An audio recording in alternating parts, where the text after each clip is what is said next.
Good morning and welcome to Morning Scoop for Monday, May 16th. This is your daily Buckeye fix. I'm Tom Orr. The Notre Dame game is in 111 days, the game against Michigan in 195 days. We are now just 2 weeks away from the start of camp season and the start of unofficial and official visits, which means business is about to pick up in the recruiting world. My guest today is Alex Gleitman. He just dropped the latest edition of his ADEC column, looking at how the Buckeyes might end up in this class on the defensive side of the ball. Alex, thanks for being here. Always a pleasure, Tom. Sorry, I just dropped my phone as well. So screwed up your intro a little, but happy to be here. That's all right. You don't need it. We'll get through this without your phone.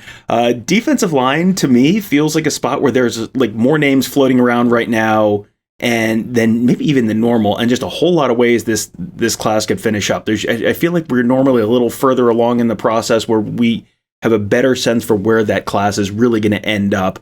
Who are some of the names that people maybe should know who could end up as Buckeyes before it's all said and done?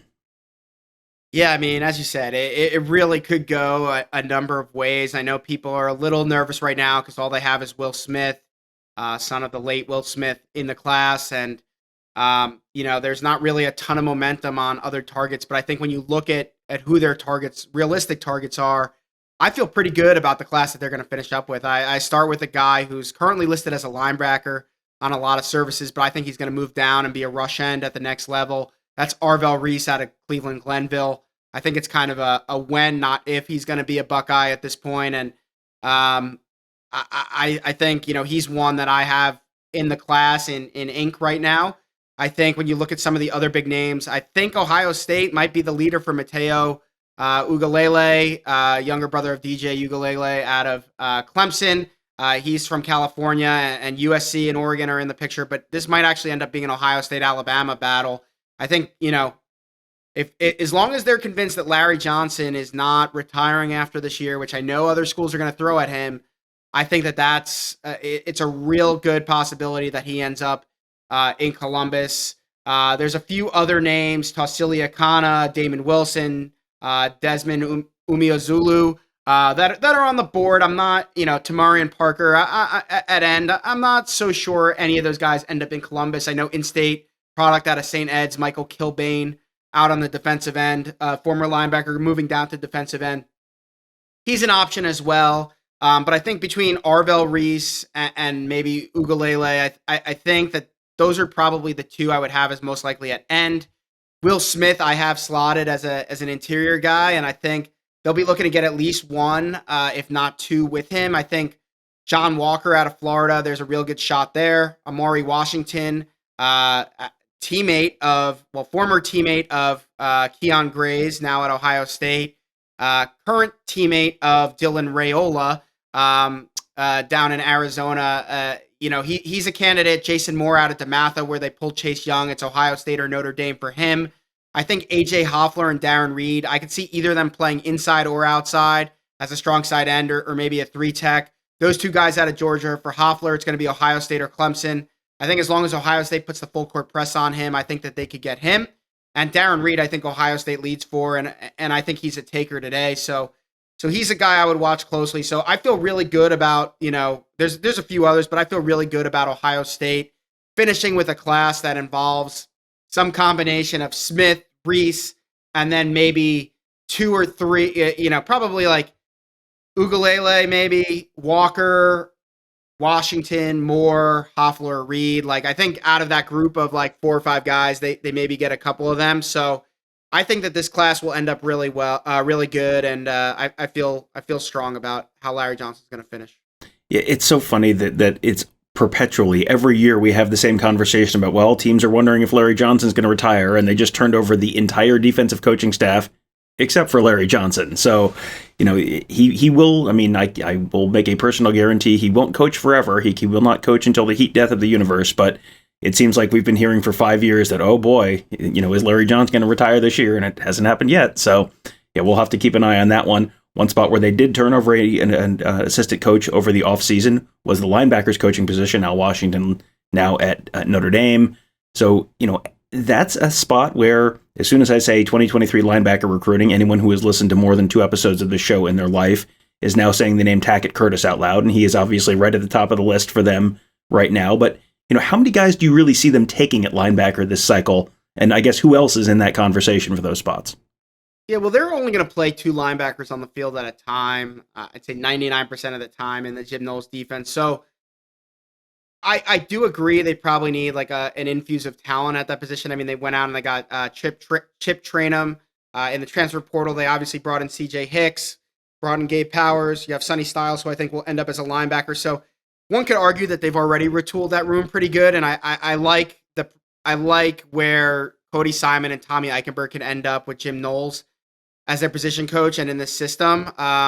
In addition to obviously Steel Chambers. So I actually think this room's probably in better shape than most do, but they do still need to continue to build the depth there and infuse that room with talent. And I think Tackett Curtis, as you mentioned, is a guy that we're all expecting to end up in this class after his official visits in June. So I probably have him in. I think, there could be a situation where that's it. Tackett Curtis, if you want to count Arville, Reese is the linebacker, whatever. But I think Tackett Curtis could be the guy. Now, I think they would be willing to take up to three linebackers if it was the right three. And I really, you look at the names who's out there. Could Nigel Glover, an in-state kid who's committed to Northwestern, come to camp, wow them, get an offer? I could see that for sure. But I think Troy Bowles, it's going to be Georgia or Ohio State. I'd give the Bulldogs a little bit of an edge here. But he's going to take an official visit in June. And I think Raul Aguirre is, another original Florida native now living in Georgia. He had a great unofficial visit about a month ago. He's going to come back for an official visit in June. I think if they can land one of those two guys to go with Tackett Curtis, that's an amazing class for Jim Knowles at the linebacker.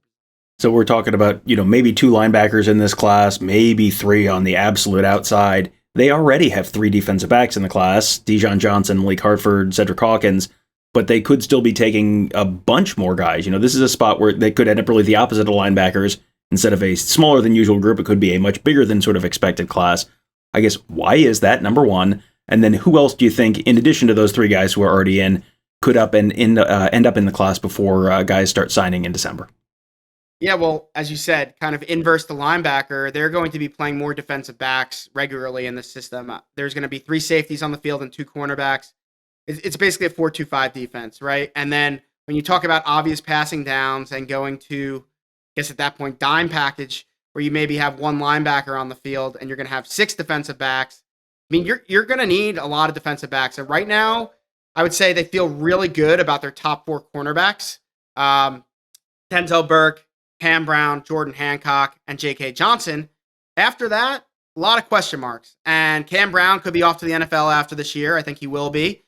Denzel Burke could be off to the NFL after his junior year, after the 2023 season. So, and then there's Jordan Hancock and J.K. Johnson, who, if one of them slides into that starting lineup in 2023 and has the year we think that they're capable of, they could be gone too. So there's not a ton of depth behind them. They didn't sign a lot of cornerbacks last year. And, Ryan Turner, I mean, there's mixed opinions on him. So I'm curious to see, how that room ends up, but I know that they need more bodies. And Dijon Johnson, who is committed, is a cornerback, but I think they need at least one more corner in this class, if not two more. And then safety right now, there is not a lot of, I think, maybe the top three guys, maybe four guys are fine. But again, people are going to move on. Josh Proctor, Tanner McAllister are going to move on. Court Williams, will be a veteran next year. Ronnie Hickman could be gone after. They need to restock that room and they need to do it quickly. And they did bring in some guys last year, but they already have two on the board in Malik Hartford and Cedric Hawkins. I think they could bring in another two safeties. And this could be a 7-man defensive back class. So when you look at who's out there, I mean, at corner, a guy like Kayan Lee, a guy like Sharif Denson, they'll go after Christian Gray, AJ Harris, Cormani McLean. I think there may be long shots. Ethan Nation, if they could get him up for a visit, I think he's going to be tough to pull out of the South, but he's a possibility. And then Daniel Harris out of Florida is another one I'm watching. So I think they could get Kayan Lee. I think if they push for Sharif Denson, they could get him. Just depends how many cornerbacks they want to take. And then at safety, I think the options are plentiful. I think they could get Damon Fagan or Jaden Bonsu as long as they continue to push for them, which they are for both of them. Would they take both? I don't know. It could be an either or, first come, first serve situation. But there's two big fish out there. 5 stars, Caleb Downs and Jonel Aguero. I feel a little bit better about where they sit with Downs versus Aguero, but they're certainly in the game, the top 2 or 3 for each of them. So those are take no matter when type of guys. They want to commit on signing day in February, despite having 7 safeties committed already, they take them. So that, depending on who they get out of those groups of guys, I mean, will dictate the numbers, but I think it will be, they have 3 in the hopper right now. It'll be anywhere from 5 to 7 by the time they're done. And it's, one of the other things that's sort of changing the game there in terms of recruiting numbers is that portal. And you look at the guys who were working at safety at some point this spring or last season who are now gone. And I'm going to miss at least one here, but it was Marcus Hooker is gone. Bryson Shaw is gone. Legend Cavazos moved from corner to safety this spring and then was gone. And there was one more that Andre Turrentine is gone. Brian Watts, was at corner last year and played a little safety, and he's gone. I mean, they have lost a ton of what was presumably the depth in that room now. So they have taken a bunch of people, and then a bunch of people have left. So all of a sudden, you don't have the depth anymore, and you got to fill that room again. All that uncertainty probably doesn't help with the next question I'm going to ask you. But this is the time of year when people get panicky about the class if it's anything other than number 1 in the national rankings. Buckeyes are currently 5th in the country. But, you kind of have to take a little bit of that with a grain of salt. Most of the teams ahead of them have more guys committed, which helps kind of boost those rankings. Texas Tech has twice as many guys committed, so they're ahead. But spoiler alert, Ohio State beats Texas Tech in recruiting this cycle. Exclusive Must Credit Morning Scoop podcast. So Alex, I guess on a scale of 1 to 5, 1 is this will absolutely 100% be fine. This is absolutely going to end up a top 2 or 3 class. 5 is yes, panicky fans should absolutely be extremely worried about this class. Where do you fall on that spectrum right now, and why? Using your scale, I don't know if I want to give it a 1 or a 2, but the bottom line is I am 100% fine with the class. I don't know if they're going to finish with a number 1, number 2, or even number 3 class. I would bet a lot of money it's a top 5 class, which it already is, but probably even a top 4 class. It honestly could come down to numbers as the reason as to why the class may not be a top 2 or even 3 class. And purposely, sometimes people are leaving their numbers a little shorter right now to leave room to go grab guys in the transfer portal at positions of need. I mean, I cover Rutgers as well, and they're purposely only trying to sign around 20 kids every year so that they can bring in a solid 5+ from the portal every single year to kind of help bolster their roster in addition to what they're bringing in recruiting. So Ohio State probably won't be as many as a school like Rutgers, but I still think that they're trying to be smart about that. Now, that said, I think I'll say without the qualifier of it has to be a top 2 class, I'll say a 1. Number 1, I think that some of the guys they have already committed are going to get bumps in the rankings. Like, I don't know what these guys are looking at when they look at Bryson Rogers' film or watch him play football, but to have him ranked as low as they have him ranked, I think is criminal. He's a top 100 talent to me, if not a top 50 talent. Top 150 even. He should be a 4-star. So like guys like that like them getting bumped will help their score when you look at like the 24/7 composite. So I think that helps. And then I think, they're going to get the numbers. I mean, they're going to probably sign, 22, 23 guys, somewhere between 22 and 25 players. Once they get their numbers, we talked about so many names, highly ranked guys, 5-star guys. They don't even have a quarterback in this class. I'm pretty sure they'll end up with a 4-star or better quarterback in this class when it's all said and done. They don't have their running back. They have Fletcher, but Richard Young's out there, right? And we talked about the Caleb Downs, Mateo Ugalele. Those are 5-star type of guys. So as they start to fill out their class more, I'd be stunned if they don't finish with a top 5 class. And honestly, whether you're 1 through 5, if you're getting top 5 classes every single year like Ohio State has been, it's going to be all on development then, but you are going to be in contention for a national championship, conference championship at a minimum every single year. And one other metric that people I think don't necessarily look at, but probably should, is the average rating of the player. If you're going to look at that, top down number, it's like right now, yes, Texas Tech is number 2 in the nation, but by average player rating, they're like 20th or 25th or something like that, which is much more representative of what that class probably will end up being. So yes, Ohio State is, I think, 3rd in the nation right now by average player rating. So that is probably a better metric to be looking at, because it doesn't skew things with those total numbers that you were talking about. Before I let you go, I did want to also talk briefly about your podcast, Around the Oval.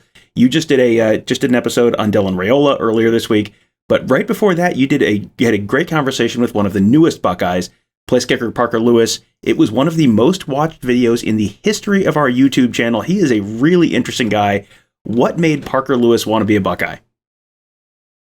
It's interesting. I guess my first thing that I started the conversation with was, why'd you leave USC? You started as the kicker last year, and you're going to be in an offense now with Lincoln Riley that's going to score a ton of points. Why are you leaving? And it was really interesting to hear him just explain that, like, the way Lincoln Riley's structuring it, there's not going to be a designated special teams coach, and they're kind of going to go the Jim Tressel route of having a different coach, and even kind of the urban route of having like a different coach handle a different piece of special teams. And Parker was really just looking for, and like the culture there from like last year, obviously it's going to get better, but like it just wasn't a good culture there. So I think all those things combined, like he was just looking for a different situation. And, there was a number of teams in this recruitment. I think end of the day, his relationship with Parker Fleming, just the experience he had at the Ohio State spring game and seeing the fans and how passionate the fan base was about Ohio State football, the fact that they can compete for Big Ten and national championships every single year. Like he wanted to be a part of that all. And I think he just feels like he can check the box on fulfilling all of his goals from an individual and a team standpoint and being prepared for the next level, whether that's the NFL or whether that's in life, just with the types of support and resources Ohio State provides in that route. I just think he felt that this was the best opportunity for him. And, it's a credit to him for me, because you're walking into a situation where there's an incumbent starting kicker in Noah Ruggles, who was one of the best in the country. And then they have Jake Seibert, who's his age and his class, that's still there, that kicked in the national championship 2 years ago. And there is no guarantees he's ever going to kick a ball for Ohio State, whereas he could have went to many other schools where he would walk in as the starting kicker from day one. So you got to really take him for his word at all those things that he mentioned, and then also having faith in himself that he can enter a competition and come out as a winner, whether that's this year, next year. He's got multiple years of eligibility left. So I'm really excited. I definitely recommend giving it the conversation a listen, because it was much more interesting than I really thought it was going to be interviewing him. Yeah, kickers are always one of those like low-key, super interesting interviews. Everyone on the beat always looks forward to the offensive line interviews first. Those are always, for whatever reason, the guys who are the most interesting interviews. The defensive line is second, but the specialists are always kind of low-key interesting. It's like, how much are you going to talk to a kicker about? Like, how much is there to talk about? And it turns out there's a lot, and they have a lot of interesting things to say. You'll learn a lot talking to them. So yeah, that was a fantastic interview. I did really think it was interesting. All the griping about Ohio State having a special teams, dedicated special teams coach that you see online, and then that was one of the things that really drew him into the program. So I thought that was an interesting piece of that conversation. I will put a link to that video in the post for this show on the front page of Buckeye Scoop in case you have not seen that yet. I'll have a link to Alex's A-Deck column there as well, so we can read a little more detail on all the guys we talked about there. But make sure you check out Alex's Around the Oval podcast wherever you get this. You can just search Around the Oval or search Buckeye Scoop to find that. It is always a fun conversation with someone from our staff or a recruit or a player. Always a good time, always worth a listen. I am a subscriber. You should be too. And you can find all of our podcasts on Apple Podcasts, Google Podcasts, SoundCloud, Spreaker, Spotify, you name it, we're there. Just search Buckeye Scoop. You can get Buckeye Weekly there. You can get Gives in the Bank. You can get Around the Oval. You can get Big Meat Kickoff. They're all there. You can subscribe and leave us a 5-star rating and review, which will help other folks find those shows as well. That'll do it for today. Thank you guys all for joining us. Have a great day. We'll talk to you tomorrow.